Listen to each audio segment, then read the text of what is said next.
In today's video, I will be talking about the books that I read during the month of March. And because it was only 3 books, I will be able to go a little bit more into depth about each one of them. So hello, my fellow fantasy book lovers, and welcome back to my channel. Or if you're new here, hi and welcome. My name is Kathy and I'm a goth girl from Belgium who loves to read fantasy books. In today's video, I will be talking about the 3 books that I read during the month of March, and it's these 3. So as you can see, one chunk of a book and then 2 smaller books. Now, I knew that Empire of the Damned was releasing the last day of February and that I really wanted to read it during March, so this book totally took my priority over anything else. And this book in the hardcover edition is actually 646 pages, so it is a bigger book, and I actually also bought the e-reader version, and then it was 800 pages in the letter size that I read it. So it took me a while to get through. Now, if you're not familiar with my love for Kristoff, then you haven't seen a single video about vampire books from me yet, because I was obsessed, and still am, with Empire of the Vampire. Empire of the Vampire I only discovered last year thanks to a friend of mine, Louise. So Louise, if you see this, thank you once again for making me discover Jay's books. And yeah, I fell in love with Empire of the Vampire. I love the storytelling, I love the way it was written, the depth of the book, the amount of stuff that happened, the way the timelines jumped. And then for the second book, I actually had high expectations as well. Now, because of those high expectations, when they weren't exactly met the way that I hoped they would, I struggled a little bit to get in the first part of the book.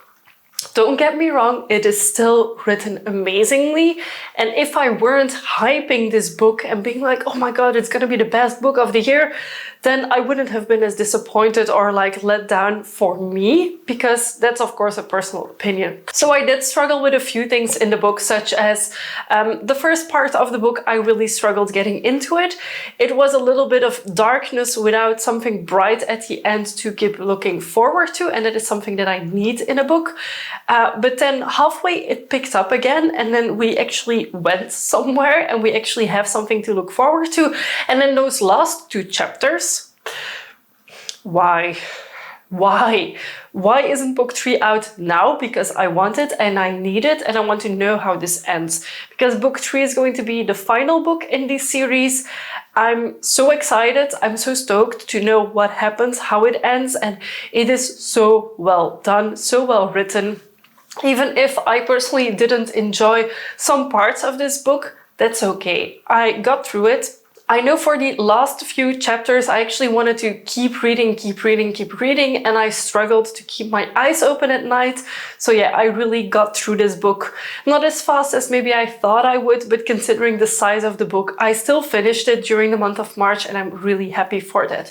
So if this would have been the only book for March, I would have been happy with it as well. However, I did manage to squeeze in 2 smaller books as well. So in Empire of the Damned, we follow our main character again, Gabriel de Leon, as he retells his story being he's not really a vampire, he's the offspring of a vampire, but he doesn't feed off of blood of people, so he isn't technically a vampire, and he was a silver saint. So they're kind of warriors who protect the realm where they live in from those vampires. So they kill the actual vampires in order to save the rest of the population, basically. And in the first book, Empire of the Vampire, you get more details on why the situation and the world the way it is right now without any sun actually happened, more or less.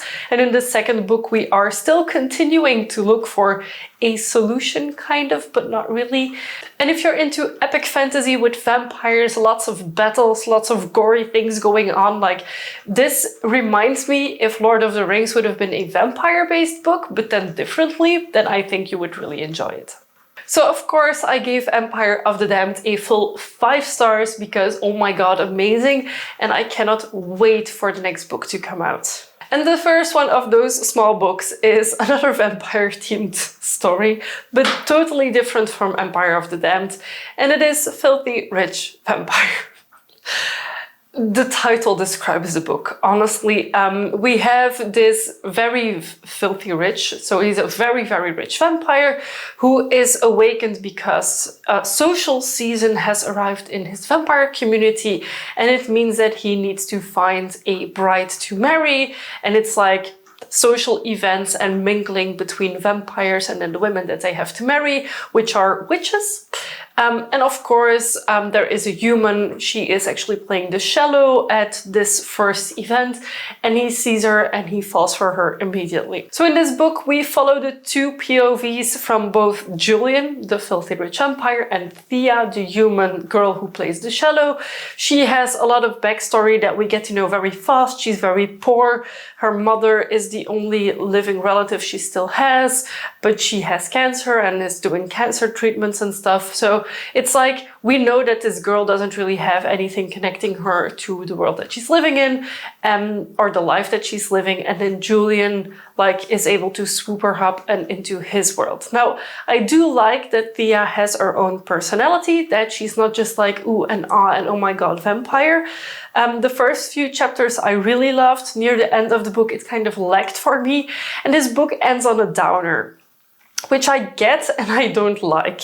I get it because it urges you to read the second book and then probably the third and the fourth book, because this series has 4 books already. But I personally don't like when a book ends on a super negative note. It makes me feel bad in a way, because I didn't intend to read the second book immediately. It was going to be one of my next comfort reads or like in between reads.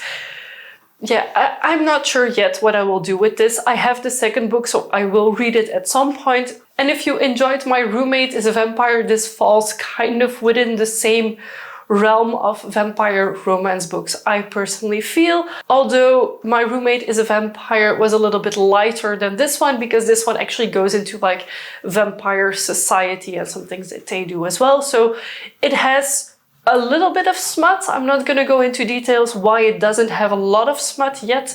It does have some, of course, but I think that will pick up in the next few books, but we'll see when I read them, if I read them ever. And I gave Filthy Rich Vampire a 3-star rating because it was an enjoyable, smutty vampire-based book, but it wasn't groundbreaking or anything. And then the final book I read during the month of March was Scarlet St Clair's Mountain Made of Glass. And I actually read this in the 3 last days of March. This is a very thin book. However, it is a fairy tale retelling with fae, and it is, of course, romance-based, because I think all of Scarlet St Clair's books are romance-based. And even if this is a fairy tale retelling, I felt it a little bit darker than most of the fairy tale retellings I've read recently. It reminds me a little bit of the writing style of T. Kingfisher in Thorn Edge, which is a big compliment, by the way, because I love that book. In this book, we follow the main character, Gisela. She's a young girl living in a tiny village, and apparently everything is cursed. And for every curse, there has to be like a solution or someone to sacrifice themselves. So the village decides that for this particular curse that is happening right now, she needs to go down the local town well, because there isn't water in it anymore, and she needs to save a frog from it or get the frog out of it. She ends up killing the frog, and then something unexpected happens and she has to like prove herself. So in this book, you will recognize a lot of elements from a lot of different fairy tales. And actually at the beginning of the book, you get a little bit of information. And at the end of the book, actually most of the references are explained, which I did really enjoy. It has a, for me at least, satisfying ending that I really was like, happy about having read this book, and it really didn't bother me that it was rather short. So if you're looking into a quick read, I gave this a 4-star, I think, because I did end up really liking it more than I expected. And yeah, it's just light, airy, and a fun dark fantasy read. So these were the 3 books I read during the month of March. And at the moment of recording this video, we are still the first week of April. And right now I've started Masters of Death by Olivia Blake, and April is going to be another full vampire book month for me, and I'm super excited about it. So keep an eye out on next month's reading wrap up, because there will be a lot more vampire books in that. Feel free to let me know in a comment down below which books did you read during the month of March and which ones did you really enjoy or would you recommend to me, because I would love to know. Of course, give this video a big thumbs up if you liked it. And of course, if you haven't already and you'd like to be, feel free to subscribe to my channel. I make new videos every week and I would love to have you here for every single one of them. Thank you so much for watching and I will see you very soon with a new video. Bye!